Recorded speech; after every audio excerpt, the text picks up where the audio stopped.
मैं आपको बता दूं कि इस क्षेत्र में पानी के गिरने से रबी फसल को इतना नुकसान हुआ है कि कुछ किसान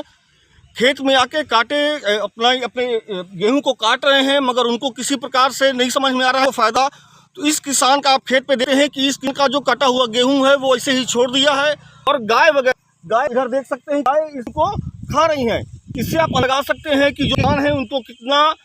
बुरा नुकसान पहुंचा होगा कि उनकी